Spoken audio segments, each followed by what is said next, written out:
Have you ever stopped to think about what it really costs to hold a grudge?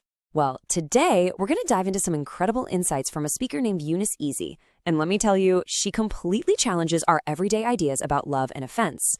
We're going to see how just one little shift in how we think can protect our inner peace in a huge way. So Eunice Essie's whole journey really kicks off with this question. And it's a tough one, right? How do you love the unlovable? I mean, it's something we all have to wrestle with at some point. It really pushes us right up against the limits of what we think we're capable of, compassion-wise.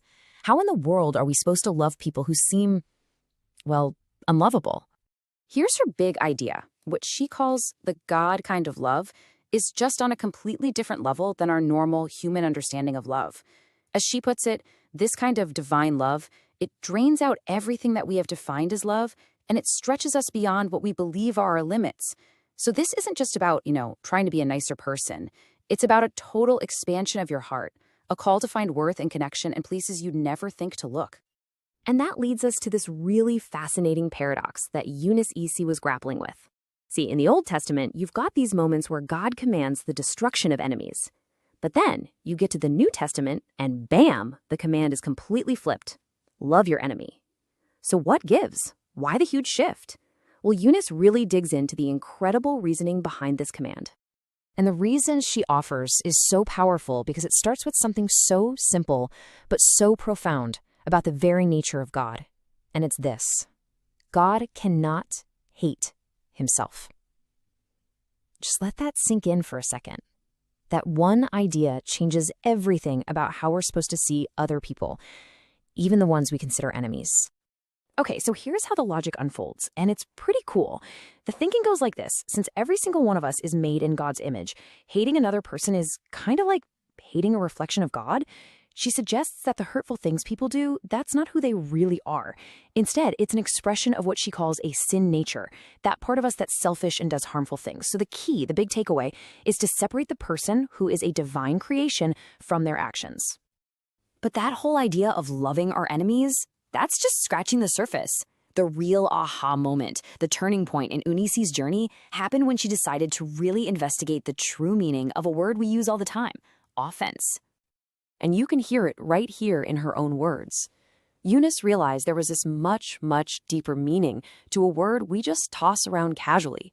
We all think we know what it means to be offended, right?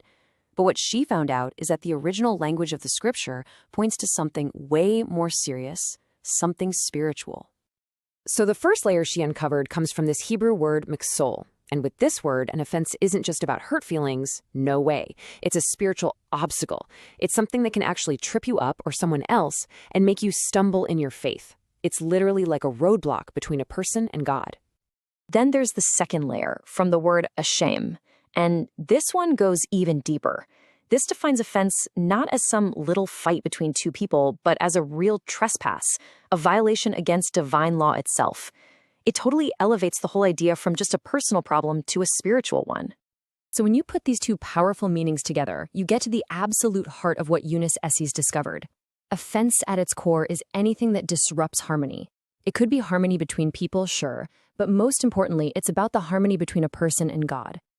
And all of a sudden, the real cost of holding on to an offense becomes crystal clear. It's not just feeling angry or resentful. It's a state of inner chaos that can mess with your well-being and sever that spiritual connection. Okay, so this is all really fascinating, but what do we do with it?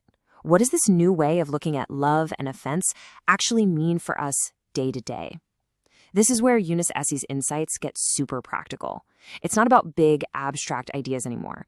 It's about actively protecting that inner harmony she's talking about. So, based on everything she learned, here are 3 really practical steps for dealing with hurt. First up, recognize it. See that hurtful behavior for what it is. That sin nature acting out, not the person's true self. Second, you got to remember that the person themselves is still made in God's image. And third, and this is the absolute key, you have to protect your own peace. You cannot let their actions become that mixel, that stumbling block that shatters your own harmony with God. And here's the bottom line, right from her. The most important thing is protecting our own inner connection with God. The price you pay for holding on to an offense isn't just bitterness. It's the potential loss of your own spiritual peace and harmony. And that, she argues, is a price that's just way too high to pay. So, we'll end by turning Eunice's amazing journey into a question just for you. With this deeper understanding of offense as something that disrupts harmony, it's really worth asking yourself, in your own life, what or maybe who is disrupting your harmony? And what is the true cost of letting it?